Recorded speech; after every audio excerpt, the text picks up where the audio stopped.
Psychology of money management. Focusing on the dollars is a trap that leads to failure. Yes, our focus here, or goal, I should say, is to make money.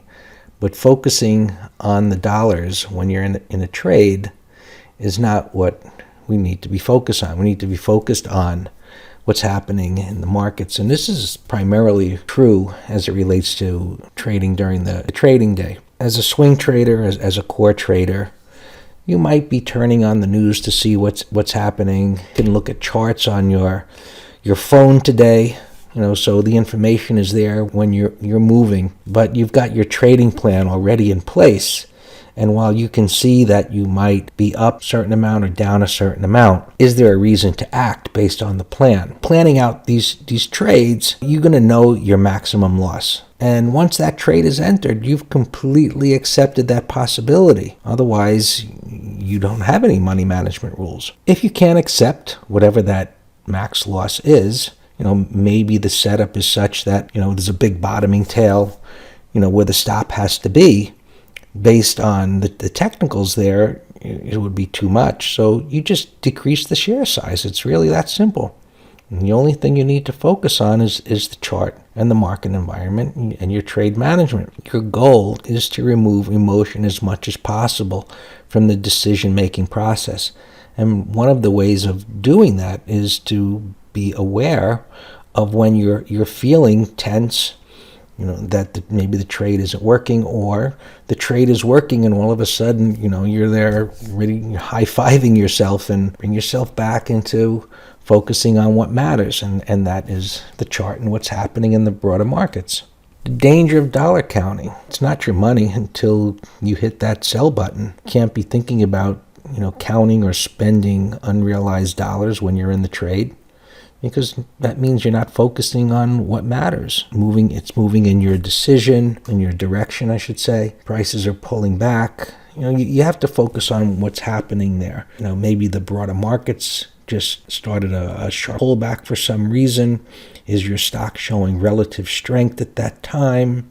Are you aware that news is coming out at a certain time of the day? Point is, don't be focused on the money part when you're in the trade. Focus on what you need to, that being what that stock is doing, or if you're trading currencies or E-mini contracts, it doesn't matter. Focus on what matters, and that's the technicals. That's how we make our trading decisions. Why you might be thinking about the money while trading. Scared dollars?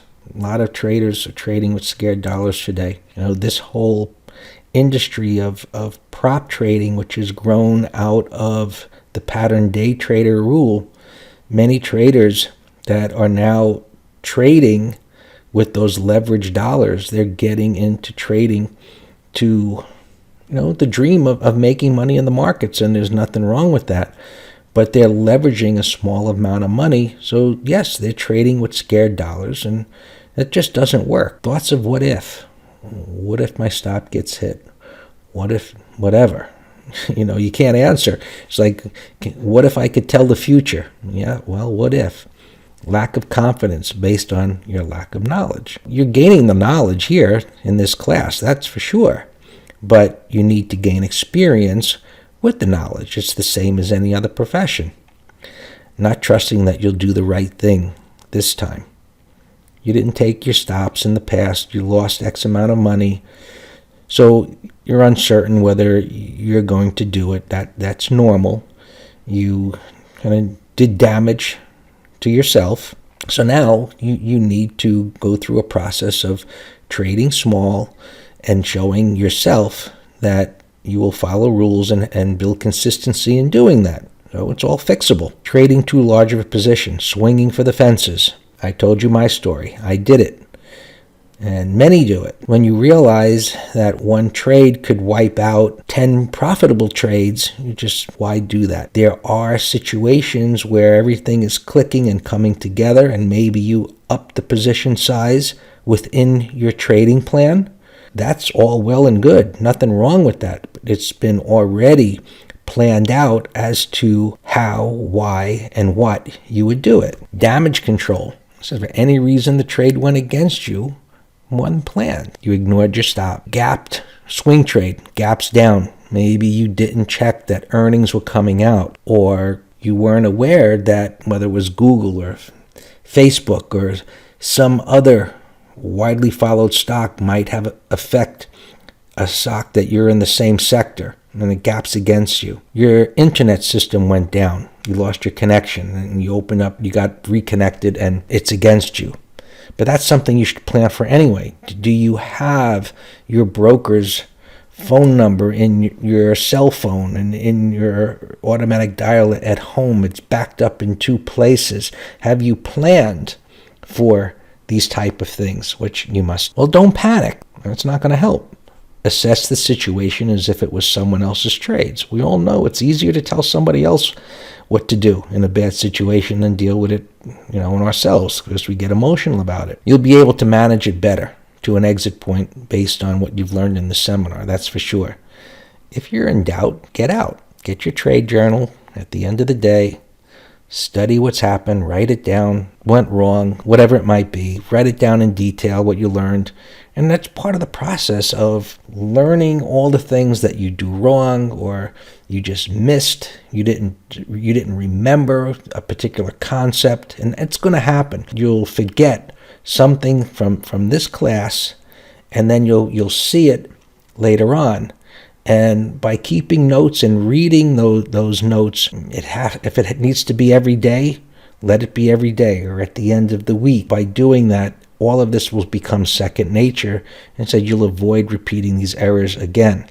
And if you're repeating the same errors consistently after doing all of that, contact me, email me. I'm certainly here to help you with suggestions of what it might need to, get you back on track. Getting back on the horse after a losing streak. Stop trading. It's the first thing to do. Stop pressing the button. You've already prepared your trade journal. Go and look at the winners and the losers. There's going to be patterns there, I assure you. When you go and you look at them, you will find that there are things that you are doing consistently, the winning trades and with the losing trades. They're going to be there. Eliminate the poor quality trades. If you know what you're doing wrong, and you'll only know that by keeping the journal and reviewing it, you'll be able to eliminate that, which will require discipline.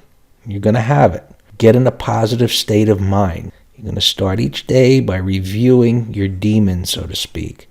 What have you been doing wrong? You're not going to do that. You print out a chart of what it is that you've done wrong, the type of setups that you've entered. You're reinforcing what you can do to stop repeating the errors again. Paper trade, as if it was real money. Meaning, don't press the button on something that you know you wouldn't do if it was real money. That's foolish. You need to develop the consistency that we talked about, discipline with small share size and small risk, $50. Even if it's $10, it doesn't matter. It's about having consistency in what you're doing, meaning adhering to stops, taking trades when they're there, adding to positions at the appropriate time, and all of this builds confidence in the method that you're learning. Be extremely selective in your trades, as you always should be. What I'm showing you is a method that I've developed and used going on decades.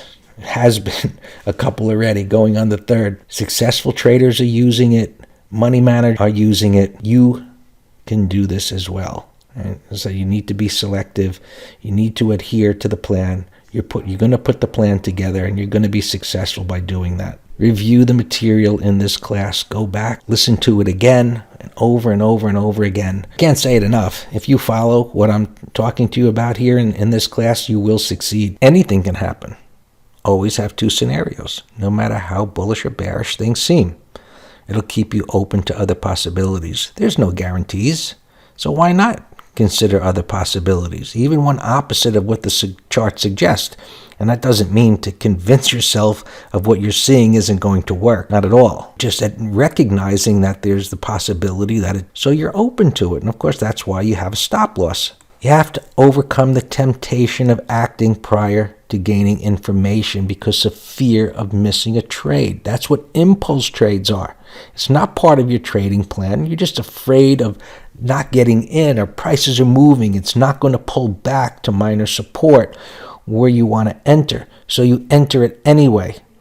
So it sets up bad trading habits, and one of the reasons for failure. You have to overcome the temptation out of fear that prices are going to move against you, rather than what's actually happening on the chart. Prices are moving as you anticipated, but you sell anyway because you're afraid. You want to bank that profit because you haven't been profitable, but that things are changing here because of this education, and you're going to work with it, and it's going to work out. So you have to let that happen rather than waiting for it to reach your target or some other reason that might happen. It didn't hit your stop, but you're long and the big red bar comes down and your stop is pennies away, and the slippage is probably going to be beyond your stop, and that would be a valid reason for exiting early. You have to have the patience and discipline to apply the techniques here.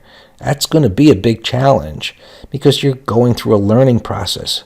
But this process has worked for many over the years, and it'll work for you. So you have an objective method. Have the patience and discipline to do it. Keys to success. I've said it once, I've said it 20 times. Trading plan. You have to have a trading plan. If you don't, well, I'll guarantee failure if you don't, because you might last long enough by trading small, but you're not going to become profitable to the point that where you want to be. Key, having a plan and following it. By having that key and the proper plan, things begin to come together. And most traders, they spend a little bit of time or no time at all following up with their trading journal and keeping track of things. And there's a lot of things to keep track of. And entering that journal, that's part of the work. But in time, this is going to become second nature. As you fill in that trading journal and keep track of it, part of this process just becomes, of course, ingrained in your mind. It's about repetition and doing it over and over again. And realistically, you may not fill that journal in every day after doing it over and over and over again and getting that second nature part of the process, but you should be doing it on some level because it keeps you in touch of your rules. Now, this patience and the discipline to follow your plan, you have to do it. And for most, it's the last thing that they really are able to conquer. But when they do, they are successful. It'll be the same way for you. Let's move on.